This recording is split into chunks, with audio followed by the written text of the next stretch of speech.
நீதிமொழிகள் 28ஆம் அதிகாரத்திலே 20வது வசனத்தை நம்ம வாசிக்க போகிறோம். 28ஆம் அதிகாரம் 20வது வசனம் 788வது பக்கத்தில் இருக்கிறது. வாசிக்கலாம். உண்மை உள்ள மனுஷன் பரிபூரண ஆசீர்வாதங்களை பெறுவான். ஆமேன் சொல்லுங்க. கர்த்தருடைய பிள்ளைகளே, எல்லாரும் கவனமாய் கவனிங்க. ஆண்டவர் யாரை உயர்த்துகிறார் என்று சொன்னால், உண்மை உள்ள ஒரு மனுஷனை ஆண்டவர் உயர்த்துவதற்கு நினைக்கிறார். ஆண்டவர் நம்மை உயர்த்துவேன் என்று வாக்கு கொடுக்கிறார்.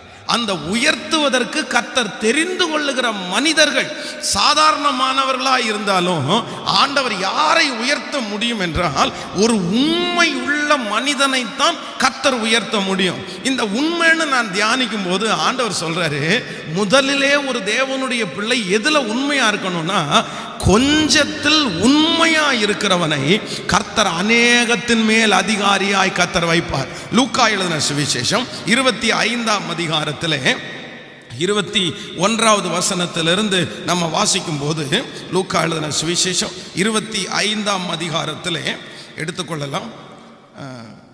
மத்தேயு எழுதின சுவிசேஷம் 25ஆம் அதிகாரம் 24வது வசனத்தை வாசிக்கலாம். மத்தேயு எழுதின சுவிசேஷம் ஸ்தோத்திரம் 25ஆம் அதிகாரம் 21வது வசனத்திலிருந்து நம்ம வாசிக்கலாம்.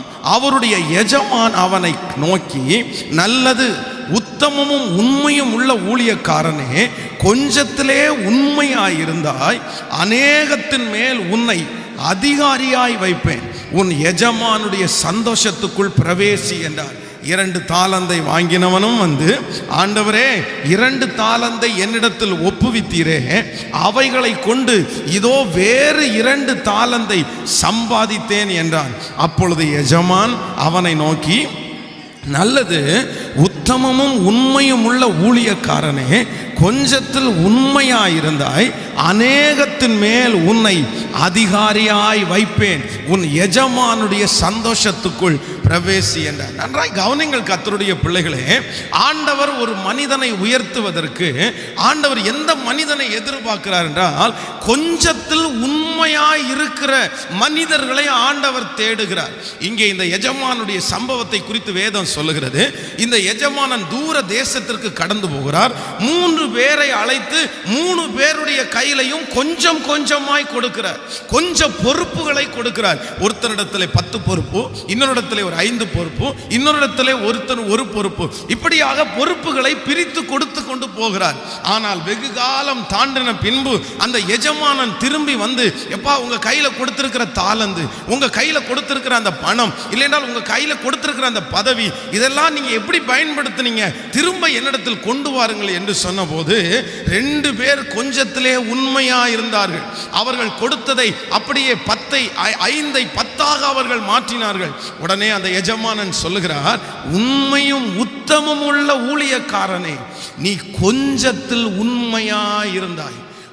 ஆண்டவர் நம்மிடத்தில் எதிர்பார்க்கிறாரு, நீங்க கொஞ்சத்துல முதல்ல உண்மையா இருங்க, சின்ன காரியத்துல முதல்ல உண்மையா இருங்க. இன்றைக்கு நிறைய பேர் எடுத்த உடனே ஒரு பெரிய காரியத்தை செய்யணும்னு நினைக்கிறாங்க. இல்லை, ஆண்டவர் முதல்ல உங்களுக்கு சின்ன காரியத்தை தான் கொடுப்பார். அதிலே சின்ன பொறுப்புகளை தான் கர்த்தர் கொடுப்பார். அதிலே நீங்கள் உண்மையா இருப்பீர்களே ஆனால் நான் நம்புறேன் கர்த்தர் உங்களை உயர்ந்த இடத்துல வைக்கிறதுக்கு வல்லவராக இருக்கிறார். நீங்கள் தாவீதை குறித்து வேதத்தில் வாசித்தோம், ஆடுகளுக்கு பின்பாக போய்கொண்டிருந்த அவன் என்று வாசித்தோம். நீங்க இன்னொரு வசனத்தில் வாசிக்கும் போது அவனுடைய சகோதரர்கள் அவனை திட்டுவார்கள். எப்படி திட்டுவாங்கன்னா, நீங்க வேதத்தில் வாசிங்க. 1 சாமுவேல் 17ஆம் அதிகாரத்தை எடுத்துக்கொள்ளலாம்.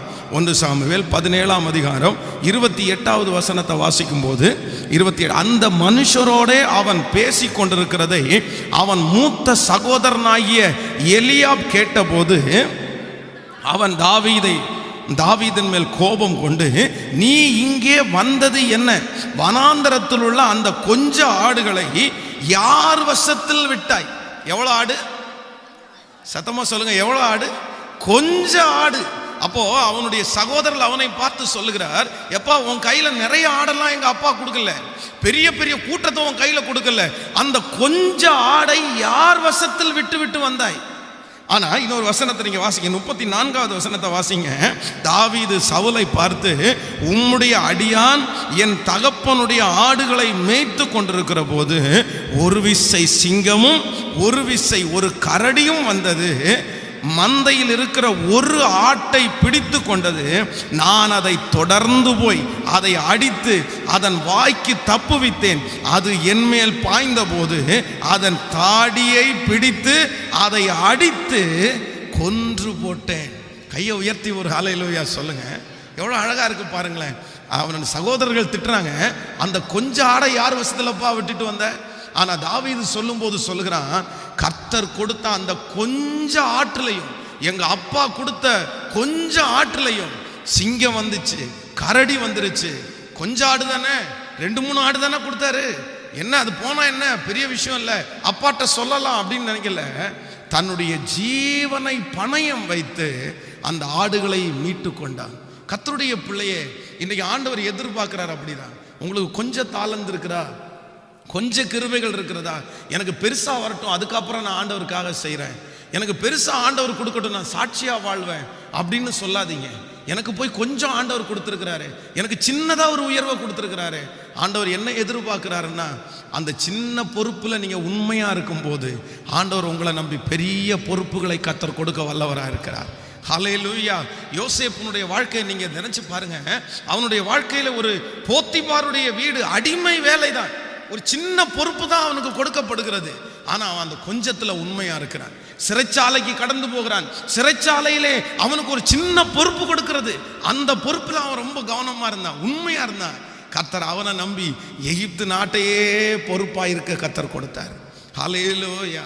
நான் உண்மையா இருக்கிறேன் பாஸ்டர், இந்த சின்ன சின்ன விஷயத்துல கூட நான் உண்மையா இருந்தேன். என் மேனேஜருக்கு நான் உண்மையா இருந்தேன், என் அம்மா அப்பாவுக்கு நான் உண்மையா இருந்தேன், எல்லாருக்கும் நான் கொஞ்சத்துல கூட உண்மையா இருந்தேன். ஆனால் எனக்கு ஒரு பெரிய ஆசீர்வாதம் வரலையேன்னு நினைக்காதீங்க. கொஞ்சத்தில் உண்மையாக இருக்கிற நீங்கள் கண்டிப்பாக ஆசீர்வதிக்கப்பட கர்த்தர் கொடுக்கறதுக்கு வல்லவராக இருக்கிறார். எனக்கு மட்டும் ஒரு பெரிய காரியம் செஞ்சிருந்தா நான் இந்த மாதிரி போயிருக்க மாட்டேன், எனக்கு மட்டும் இப்படி நடந்திருந்தா போயிருக்க மாட்டேன்னு நினைக்காதீங்க. ஆண்டவர் உங்களை டெஸ்ட் பண்ணும்போது ஃபஸ்ட்டு எதை கொடுத்து டெஸ்ட் பண்ணுறாருன்னா, கொஞ்சத்தை தான் முதல்ல கொடுக்குறாரு. என் பிள்ளை இதில் சரியாக இருக்கிறானா, ஒரு சின்ன வீட்டை தான் ஃபஸ்ட்டு உங்களுக்கு கொடுக்குறாரு, அதில் உண்மையாக இருக்கிறீங்களா? ஒரு சின்ன சம்பாத்தியத்தை தான் ஃபஸ்ட்டு கொடுக்குறாரு, அதில் உண்மையாக இருக்கிறீங்களா? உங்களுக்கு சின்ன நேரத்தை தான் கர்த்தர் கொடுக்குறாரு. எல்லாத்துலேயும் இன்னைக்கு ஒரு தீர்மானத்தோடு போங்க. 2019வது வருஷம் நீ கொடுக்குற எல்லாவற்றிலையும் நான் உமக்கு உண்மையாக இருக்கக்கூடிய கிருபையை கர்த்தர் எனக்கு தருவீராக. ஹல்லேலூயா.